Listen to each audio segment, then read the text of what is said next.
Hey, Dr. Wasserberg, I hope you are doing well.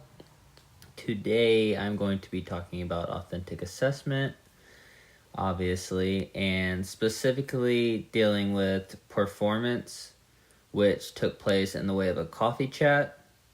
I felt like I needed to preface this presentation because before I reveal that I'm doing a coffee chat, I felt like a lot of my thoughts into my performance or my purpose had to do with were influenced by my coffee chat performance-based assessment. So the main purpose and why I think I could utilize this in my classroom and it would be helpful, it allows me to get a better understanding of what my students know. Authentic assessment allows me to see how my students think instead of just what they think. And the traditional assessment for this just showed me like a brief snapshot of what they think opposed to how they think, which is super important to me, how they think instead of just what they think. Also, to alleviate the pressures and monotony of traditional assessment, students are being tested a lot this year. The district and state want a lot of data and a lot of growth, which is kind of funny. I'm sure you think it's funny as well in a time like this. And it's also crazy just the way they do the direct instruction and they still expect growth whenever they're giving them a curriculum to pretty much read from, which is strange. I guess the scripted curriculum I meant. Anyway. Also, to increase student agency in their learning, students will help me decide their guiding questions. They will also help me determine some of the rules and guidelines in order to have a respectful conversation. So there's a lot of social awareness going on along with learning. Also, it's just more fun. Students love talking with each other and expressing their ideas. This is a great combination of both. Also, I believe authentic assessment to be a better way to assess what students know.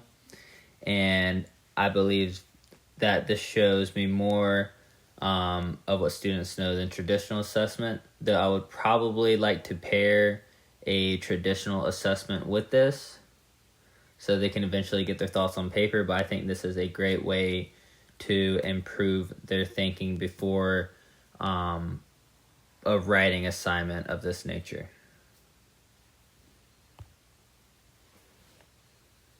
So my performance assessment, it shows more thinking than traditional assessment. This allows me to better help my students in the future. I will be able to see how students talk about literary elements within each book or within a single book, depending on how often I did coffee chat. I think, to me, it sounds like a great idea to do regularly. Just because at least for my class, for a lot of reasons I'm going to go into more. It also reveals a more true picture of their understanding. Traditional assessment would give me like a small sliver of their knowledge, and there seems to be a lot of factors going into traditional assessment. I've noticed, even though there's even more factors going into authentic assessment, I would say for students, a lot of times they don't try on multiple choice tests. They don't care. I don't know how well they read it. And with this, I can actually see how they're thinking, how much effort they're putting in. And I also think they would just want to put in more effort. Students are forced to think.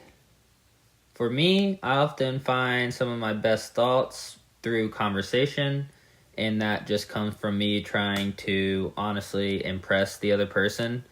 I know everyone pretty much tries to do that, whether consciously or not, but conversation really forces me to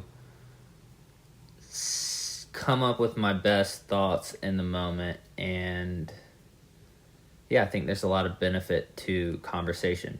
And it will help them come up with new ways of seeing and thinking about literature, not only by themselves speaking, but by also listening and internalizing the other person's thought. So it's a collective effort. Okay. Go to the next slide. All right. So my article was titled Performance Assessment and Authentic Assessment, a Conceptual Analysis of the Literature. I really appreciated this article because I was having trouble. I was having trouble, I guess conceptualizing authentic assessment, because it just seems so broad, and it really is as kind of as broad as I thought it was, and I wanted to try to put it into a neat box, but it was more difficult than that, and this kind of helped me think through it a little more, so I really like this article a lot. One, performance assessment encourages the integration of teaching, learning, and assessing. This allows teachers to gain a better understanding of their students. While you can learn a few things through direct instruction, when you allow students to think, you can see the bigger picture of how they think. And the same authentic task used to measure the student's ability to apply the knowledge or skills is used as a vehicle for student learning. Authentic assessment works as two things in which will be useful to both teachers and students. Students can apply their skills while also learning how to complete a task. And teachers facilitate and students develop a solution.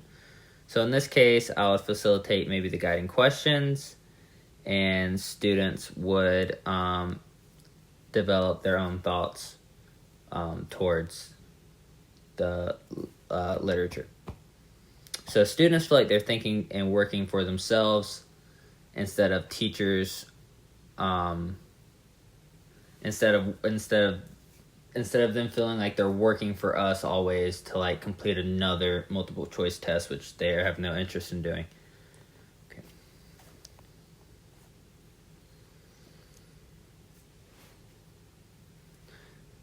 So a quote from the...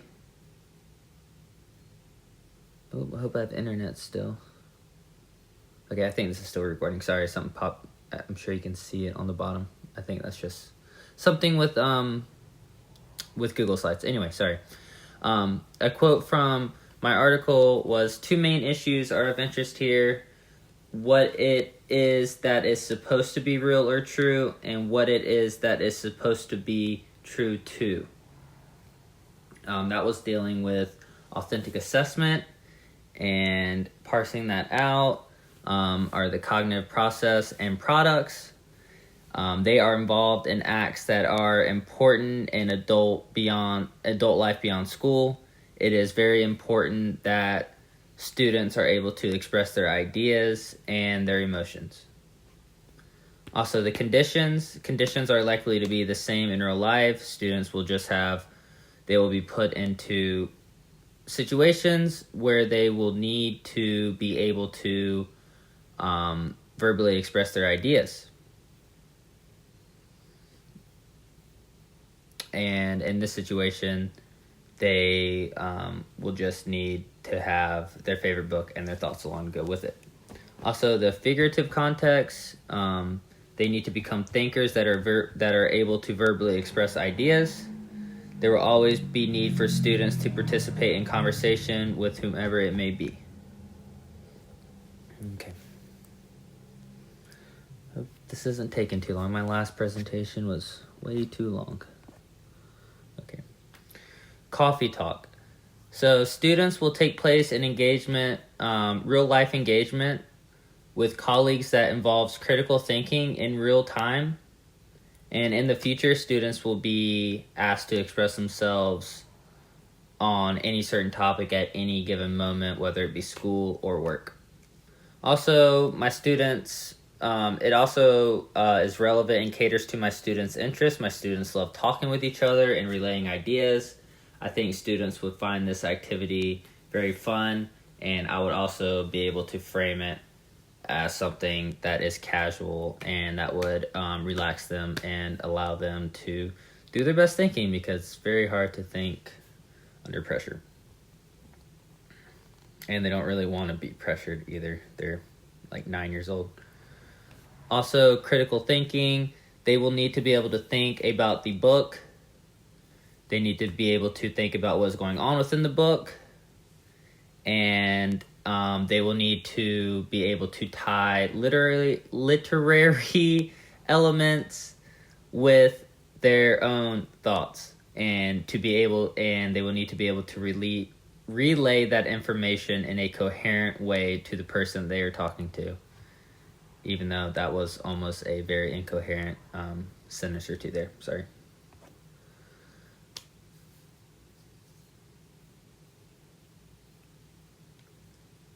Also, coffee talk to meet my students' needs and wants. Taking a test. They are super exhausted of taking tests at this point. It will satisfy their innate need to socialize now more than ever. They will have the opportunity to talk to each other, which I thought going into school, I don't know if it's the distance or what, but I thought there'd be more socialization going on between students, and it seems like there's really hardly any time besides, like, I guess I'm not with them during, there's really not much time. I just thought there would be more socializing time, but it doesn't seem like there's a lot. I don't know if it's the COVID or what. And they were also, their performance by applying knowledge. They are able to apply knowledge they know. Not everything has to be black and white, and there is more room to, move whenever they are expressing themselves. Also, their verbal abilities are higher than written. I hope they're able to learn from their conversations. I think if many students thought about writing like they do speaking, they would have an easier time expressing themselves in writing.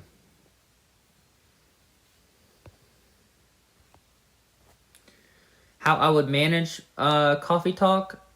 I would have students choose their 3 favorite Patricia Polacco books, and students will be matched up with a partner based on what book they chose. Students can refer to a list of guiding questions that will assist them in conversation. I will ask the students to help me formulate these questions. This could also be done throughout the year as a way to finish out our Patricia Polacco Mentor series. I would probably have students just choose one book and reread that book so that it's fresh in their mind for their conversation, because the way the traditional assessment was given, it asked them to choose their favorite book and then talk a little bit about it.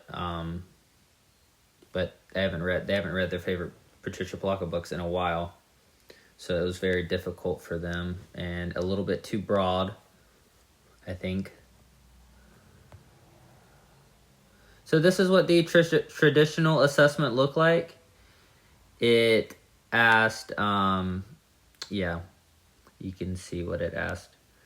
I'm not going to run through it. It might take up too much time. But I thought this was a fine assessment, though I'd like to ask more questions and kind of frame it differently. I think it was too broad, like I mentioned. I think students choosing one book and then pairing students by the book they chose would be beneficial for the conversation. I think having coffee chat like every Friday or something for a short amount of time, if we get in some sort of rhythm, to make it happen would be beneficial for their love of reading and for their thinking. I just think we read all of these stories and students don't really see the point as clearly as they could, because a lot of times they would have these writing assignments that were pretty vague, I feel like. And they just don't see the connection between reading Patricia. I mean, I would ask them almost. It was tough. We only had 10 minutes a day for writing, and I just don't think they saw Patricia Polacco's, us reading Patricia Polacco beneficial. I would ask them every day, like, why are we reading Patricia Polacco? And, I just don't feel like they were getting it, which was tough and kind of discouraging. So like for this student, in this student's case, it would have been nice to be able to guide their thinking a little more. They also didn't even choose a Patricia Polacco book for their favorite book. They chose Nancy, Nancy the Spider, which was a great story that we talked about a lot, so I could see why they thought it was a Patricia Polacco book. But it wasn't. And then they were really vague when answering questions 3 and 4. I feel like I could have guided their thinking a little more, and more specific responses would have taken place if they would have just read the book compared to reading it a long time ago.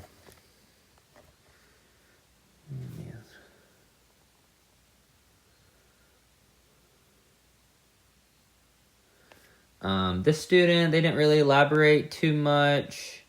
He did have a great response to number 3, which I was really proud of, but this student was completely remote, and I'm not sure how much their parents helped them out or what. It's just really hard to tell a lot of things whenever they're completely remote, and it's really hard to give feedback because the time delay of them sitting on Seesaw and all that is just really tough, as I'm sure you know. Okay.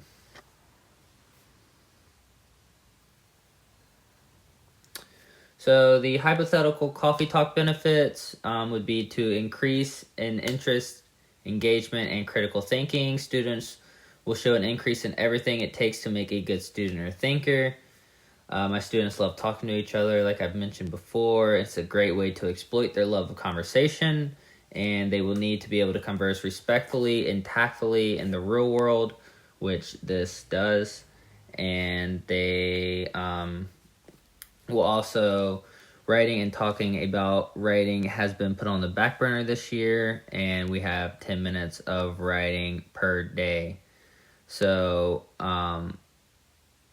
this would also be great for students just to be able to kind of enjoy what they're doing more, because I know how much they love stories. They always want to tell me a story, always. And I guess it's just, I don't know, it's just important for them to love stories for a variety of reasons. I think that would be very helpful for them in their lives because, I don't know, they just seem to naturally enjoy it so much. And here are my citations, and I appreciate your time. Sorry if this was long, and thank you. Okay.